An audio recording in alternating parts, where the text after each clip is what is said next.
Hello అండి. అందరికీ నమస్కారం. నేను మీ హర్షిని. ఈరోజు కథ 'ఇది కాదా లవ్' రచించిన వారు మధు గీతాంజలి సజ్జా గారు. ఇక కథలోకి వెళ్తే, అనుపమ, ఇంకా రెడీ అవ్వకుండా అలా ముద్దులాగా కూర్చున్నావేమి? అవతల అబ్బాయి వాళ్ళు వచ్చేస్తున్నారని ఫోన్ చేశారు అని కూతురు మీద అరవడం మొదలుపెట్టింది కృష్ణవేణి. అమ్మా, నాకు ఈ పెళ్ళి వద్దని చెప్పానా? నాకు ఇప్పుడప్పుడే పెళ్లి చేసుకోవాలని లేదమ్మా. అయినా ఇంత చిన్న వయసులో పెళ్లి చేస్తే గవర్నమెంట్ ఒప్పుకోదమ్మా. అమ్మవని ఆలోచిస్తున్నాను కానీ, లేదంటే నీ మీద పోలీస్ కేస్ పెట్టేదాన్ని అని అంది అనుపమ కోపంగా.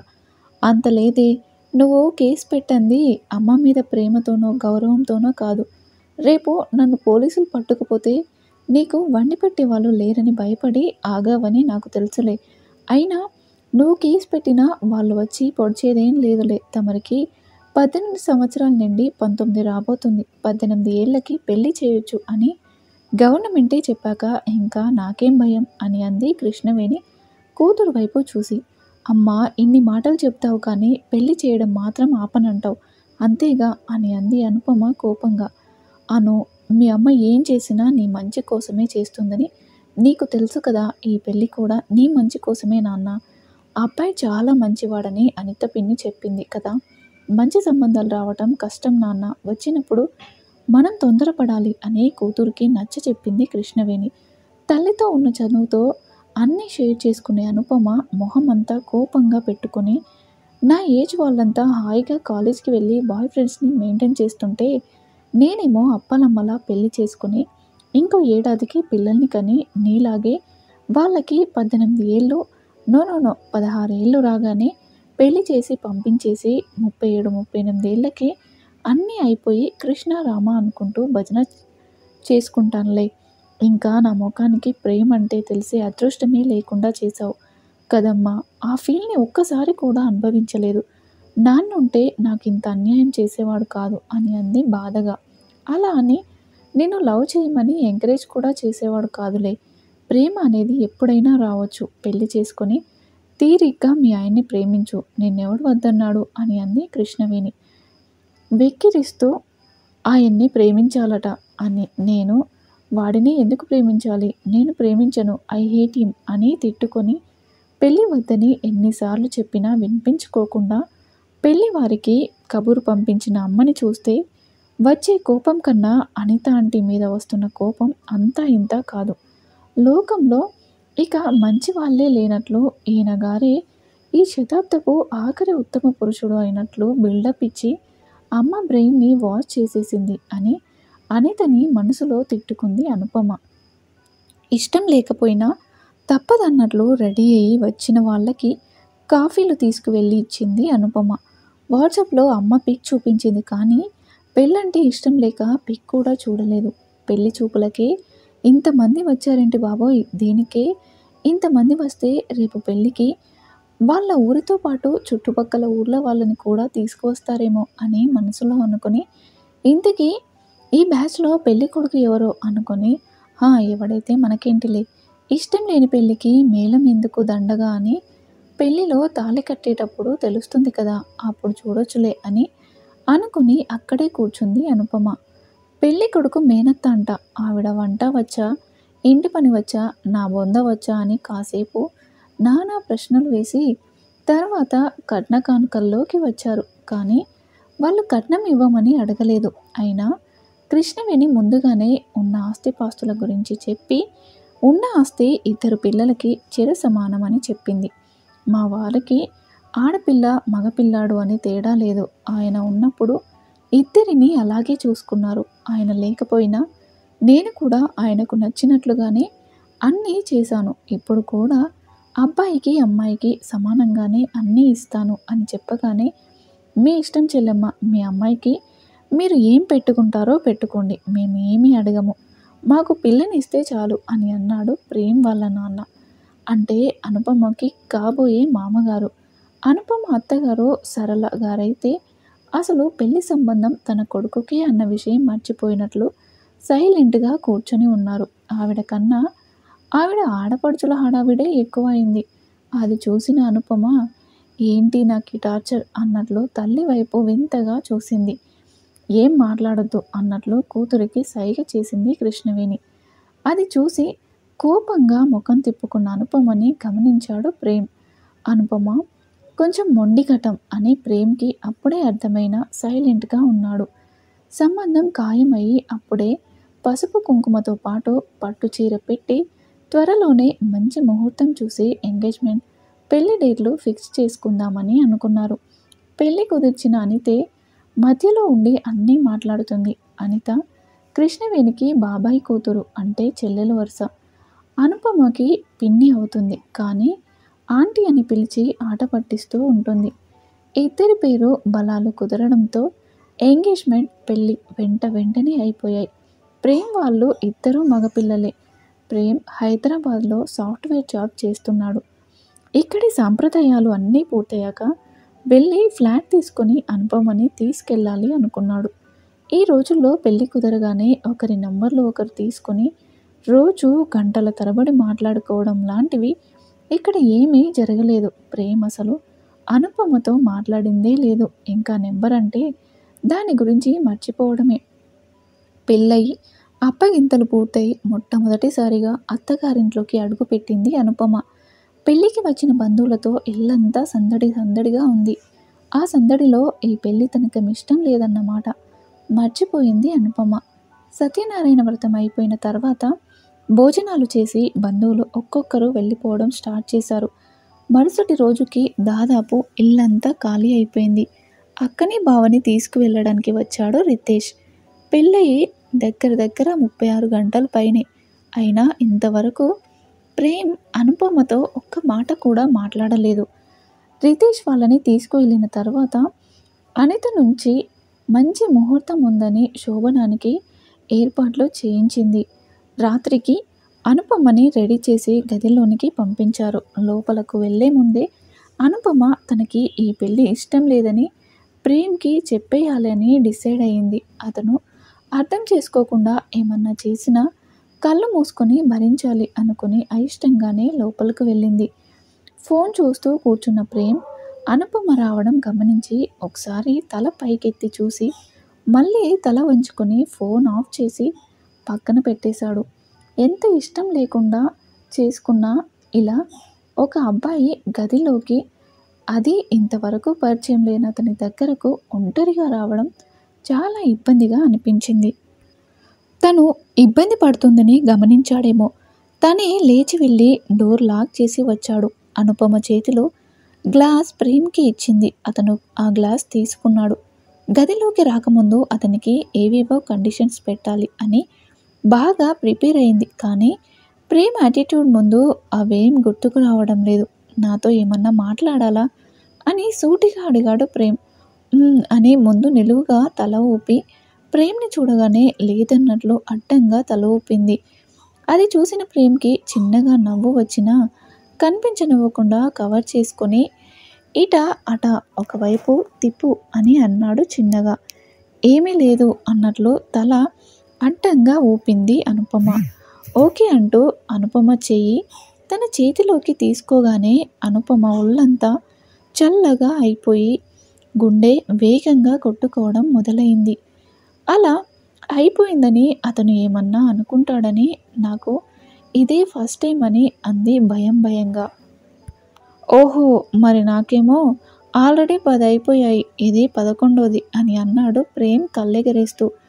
అతను ఆ మాటని నార్మల్గానే అన్నా అందులో వెటకారం అనుపమకి అర్థమయ్యి, ఓహో సార్ పైకి కనిపించేంత సాఫ్ట్ ఏమీ కాదు అని అనుకుంది మనసులో.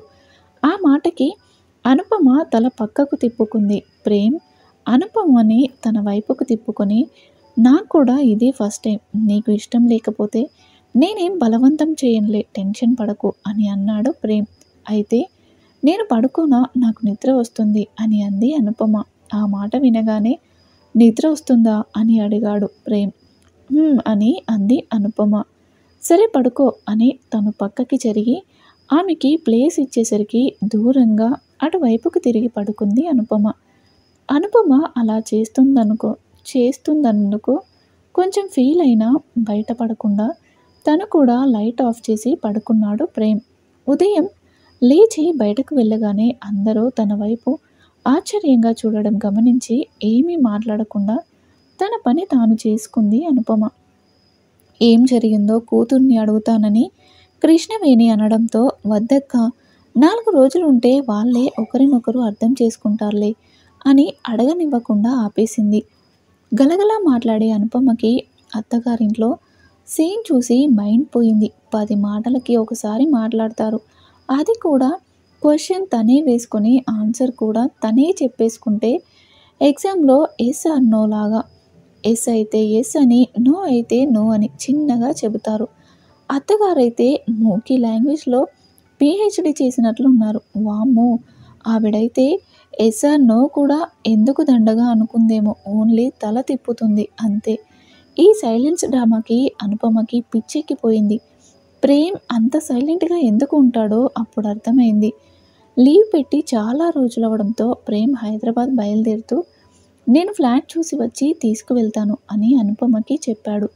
వీళ్ళతో 4 రోజులు ఉండేసరికి తనకి మాట్లాడడం వచ్చిన సంగతి మర్చిపోయి సరే అన్నట్లు తల తిప్పింది అనుపమ. అందరికీ బాయ్ చెప్పి బయలుదేరాడు ప్రేమ్.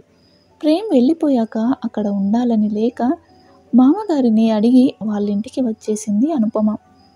నిన్న అల్లుడు గారు వెళ్ళారో లేదో, ఈరోజు నువ్వు ఇలా వచ్చేసావని తెలిస్తే ఆయన ఏమన్నా అనుకోరా? మీ అత్తయ్య మామయ్యలు అయినా అనుకుంటారు కదా, మా అబ్బాయి లేకపోతే ఒక్కరోజు కూడా ఉండలేదని అంటూ కూతురిని కోప్పడింది కృష్ణవేణి. ఏంటమ్మా అనుకునేది? ఇంకో 4 రోజులు నేను అక్కడే ఉంటే నన్ను చూడడానికి నువ్వు డైరెక్ట్గా పిచ్చి ఆసుపత్రికి రావాల్సి ఉంటుంది. వామ్మో, ఆ సైలెన్స్ నేను భరించలేని తల్లోయ్. ఒక్కళ్ళు గట్టిగా 4 మాటలు మాట్లాడరు. ఆ టీవీ సౌండ్ ఉందో మూకీ సినిమా చూస్తున్నారో అర్థం కానట్లు ఉంటుంది. అది వాళ్ళకి వినిపించి నాకు వినిపించడం లేదంటే నాకు చెవుడు వచ్చిందేమో అని డౌట్ వచ్చింది. నీకో దండమమ్మ, నన్ను అక్కడికి వెళ్ళు అని మాత్రం చెప్పకు, నాకు పిచ్చెక్కేలా ఉంది అని అంది అనుపమ. కూతురు అత్తగారింటికి వెళ్ళనని మొండికేసి కూర్చునేసరికి చేసేది లేక సైలెంట్గా ఉంది కృష్ణవేణి. కొత్తగా పెళ్ళైన పిల్లలు ఒకరిని వదిలి ఒకరిని ఉండలేరు. అలాంటిది కూతురికి మొగుడి ధ్యాసే లేకుండా తినడం, టీవీ చూడడంతో సరిపోవడంతో కృష్ణవేణికి మనసులో దిగులు మొదలైంది. ఇంతలో ఫ్లాట్ దొరకకపోవడంతో ఇండివిజువల్ హౌస్లో డబుల్ బెడ్రూమ్ పోర్షన్ తీసుకొని అనుపమని తీసుకువెళ్ళాడు ప్రేమ్. ప్రేమ్ వాళ్ళ బాబాయ్ గారమ్మాయి వచ్చి పాలు పొంగించి వెళ్ళింది. కొత్త ఫర్నిచర్ కొని సామానంతా సర్దుకునే వరకు ఉండి వియ్యపురాళ్ళిద్దరూ కూడా తిరిగి వెళ్ళిపోయారు. అంత ఇంటిలో అనుపమ ఒక్కతే ఒంటరిగా ఉండడంతో తప్పక ప్రేమ్తో మాట్లాడాల్సి వచ్చేది. అలా మాట్లాడడం అలవాటై మెల్లగా వారి మధ్య దూరం తగ్గడం మొదలైంది. సాటర్డే సండేలలో అనుపమని బయటకు తీసుకువెళ్లడంతో మెల్లిగా ఇద్దరి టేస్ట్లు, అభిరుచులు, ఇష్టాలు ఒకరికి తెలియసాగాయి. ఇండివిజువల్ హౌస్ కావడంతో వాచ్మెన్ ఉండేవాడు కాదు.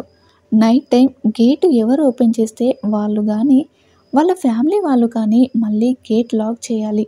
ప్రేమ్కి నైట్ షిఫ్ట్ టైంలో బయటకు వెళ్ళగానే అనుపమ గేట్ లాక్ చేసి వాళ్ళ ఫ్లోర్కి వెళ్ళే వరకు ప్రేమ్ గేట్ ముందే ఉండటం చూసి ఎందుకు వెయిట్ చేస్తున్నాడు అనుకునేది. తను వెళ్ళి వాళ్ళ డోర్ ముందు నిలబడగానే కార్ స్టార్ట్ చేసుకొని వెళ్ళేవాడు. మొదట్లో అనుపమకి ప్రేమ్ అలా ఎందుకు చేస్తున్నాడో అర్థమయ్యేది కాదు. రాను రాను అతని మనసు అర్థం చేసుకోవడం మొదలుపెట్టింది. తను పైకి వెళ్ళే వరకు తన కోసమే ఆగుతున్నాడని అర్థమైన తర్వాత చిన్నగా నవ్వు వచ్చింది. చాలా కేరింగ్గా ఉంటాడు. ఏది మాటలతో చెప్పకపోయినా చేతులతో చూపిస్తాడు. అనుపమకి ప్రేమ్లోనే ఈ యాటిట్యూడ్ మెల్లగా నచ్చడం మొదలుపెట్టింది. ప్రేమ్ ఫ్రెండ్ మ్యారేజ్ రిసెప్షన్కి అనుపమని తీసుకొని వెళ్ళాడు. అక్కడ అందరికీ అనుపమని పరిచయం చేశాడు. శారీ కిందకి కట్టుకోవడంతో కాలుకి తట్టి వెనక్కి పడబోయింది అనుపమ. అది గమనించిన ప్రేమ్ వెంటనే అనుపమని పట్టుకున్నాడు.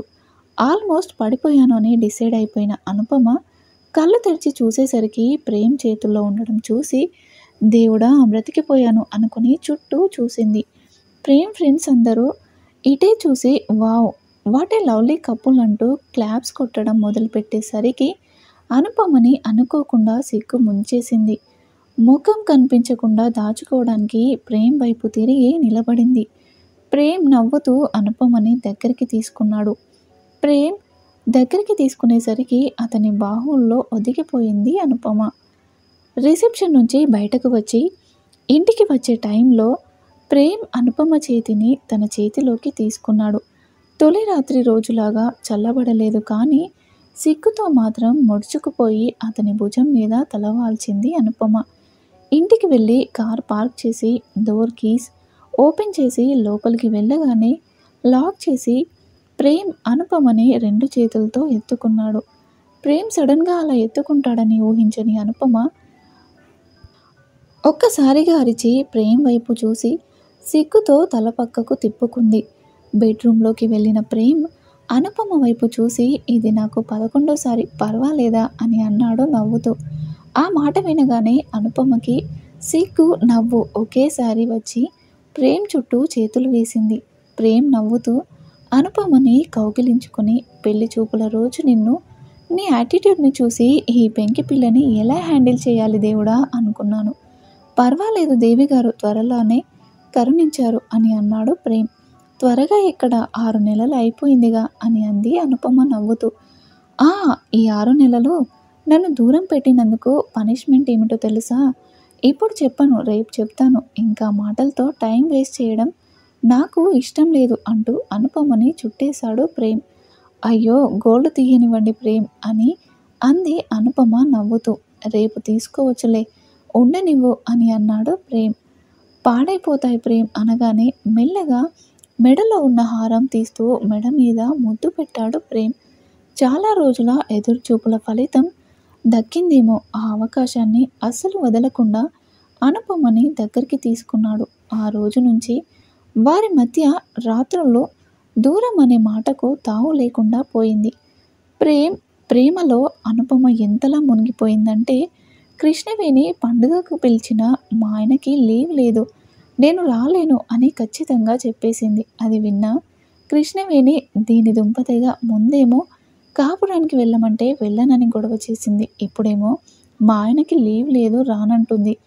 ఈ ఆడపిల్లలు అంతేనమ్మా, పెళ్ళంటే వద్దు వద్దు అంటారు, పెళ్ళయ్యాక మా ఆయన అంటారు అని అనుకుని మనసులో నవ్వుకుంది. ప్రేమించి పెళ్లి చేసుకోలేకపోయానే అని బాధపడింది. ప్రేమంటే ఏమిటో తెలియకుండానే తన లైఫ్ అయిపోయిందనుకున్న అనుపమకి అసలు ప్రేమంటే ఏమిటో ప్రేమ్ని చూసాకే అర్థమైంది.